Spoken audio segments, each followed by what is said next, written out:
Hello friends, welcome back to Srikaladevi channel. ఎలా ఉన్నారు? మీరందరూ బాగున్నారా ఫ్రెండ్స్? నేనైతే బాగున్నాను. ఇది అమ్మ వాళ్ళ ఇంటికాడ తీసిన వ్లాగ్ అండి. మార్నింగ్ అయితే నేను కూర్చొని టిఫిన్ చేస్తున్నా బయట కూర్చొని. మా మరదలైతే దోశలు వేసింది, వదిన అయితే ఇడ్లీ వేసి పంపించింది. వదిన వాళ్ళైతే పైన ఉంటారండి, మరదలాలు కింద ఉంటారు. అంతకుముందు బాగా కింద ఉండేవారు, ఈ మధ్యలో అమ్మ వాళ్ళు ఉండేవారు అనమాట. ఇక నాన్నగారు చనిపోయిన తర్వాత ఇంకా వీళ్ళు పైకి వచ్చేసారు అమ్మ దగ్గరికి. కింద అద్దెకి ఇచ్చేసారనమాట రెంట్కి. పైన ఇక వదినాలు ఉంటున్నారు. నేను వెళ్తే మ్యాక్సిమం నాకు అమ్మాల దగ్గర ఉండే అలవాటే కాబట్టి ఎక్కువ అక్కడే ఉంటానండి. మార్నింగ్ టైం మా వదినాల దగ్గరికి వెళ్ళి కూర్చొని వస్తూ ఉంటాను. ఇప్పుడు నాకు ఆపరేషన్ చేశారు కదా, నేను ఎక్కి దిగకూడదని ఇక కిందే ఉంటున్నాను. నా కోసం పైనుంచే వండి తీసుకొచ్చి ఇస్తూ ఉంటుంది. మరదలైతే అట్లేసింది, వదిన ఇడ్లీ వేసింది. టిఫిన్ అయితే అయిపోయిందనమాట. ఇక వంట దగ్గరకు వచ్చేసారు వీళ్ళు. వంట విషయానికి వస్తే ఈరోజు మా అమ్మ కొంచెం ఉన్న కూరగాయల్లోనే డిఫరెంట్గా కర్రీ వండింది. చాలా టేస్టీగా ఉంది, అమ్మేగా. చిన్నప్పటి నుంచి మా అమ్మ అంతేనండి. ఒక పావు కేజీ కూరగాయలు తెచ్చింది అనుకో, అందులో ఒకటో రెండు పక్కన పెట్టి నైట్కి పులుసు పెట్టేది మా చిన్నప్పుడు. అది మాకు బాగా గుర్తు అనమాట. పులుసులు ఒకటి బాగా ఎమ్మీగా చేస్తుంది మా అమ్మ. ఒక్క సొరకాయ, అది కూడా చిన్ని సొరకాయ ముక్క ఉందండి, ఒక దోసకాయ ఉంది.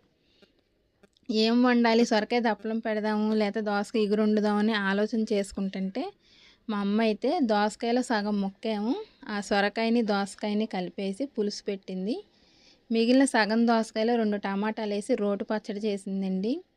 ఎంతైనా పెద్దోళ్ళ ఆలోచన పెద్దోళ్ళదే కదా. మనమైతే దాన్ని డివైడ్ చేసి వండుకుంటాం.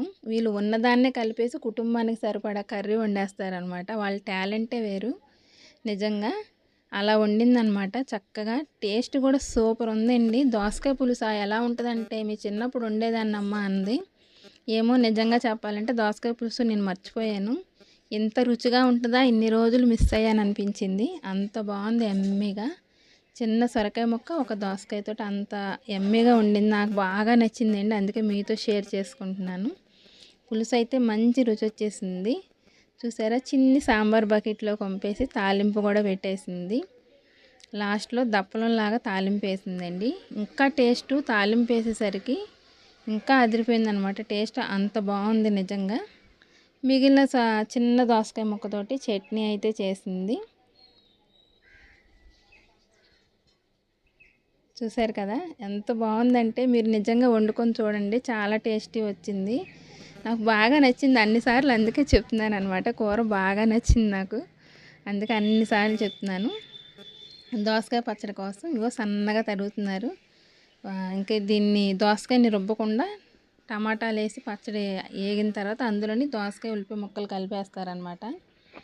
ఏ రోటి పచ్చడి చేసినా 1 ఇంచు అల్లం ముక్క వేసుకోండి, టేస్ట్ మారిపోతుంది.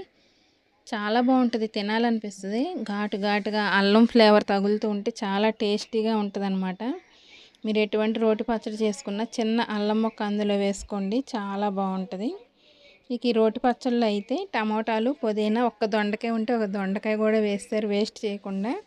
కూరగాయల్లో అడుగున ఒక దొండకాయ ఉండిపోయిందని. ఇక నాకైతే ఓట్స్ జావ ఇచ్చారు ఈవినింగు, ఆ జావ తీసుకున్నాను అనమాట నైట్ పూట. ఇది ఫ్రెండ్స్ ఇవాళ వ్లాగు. నచ్చితే లైక్ చేయండి, సబ్స్క్రైబ్ చేసుకోండి.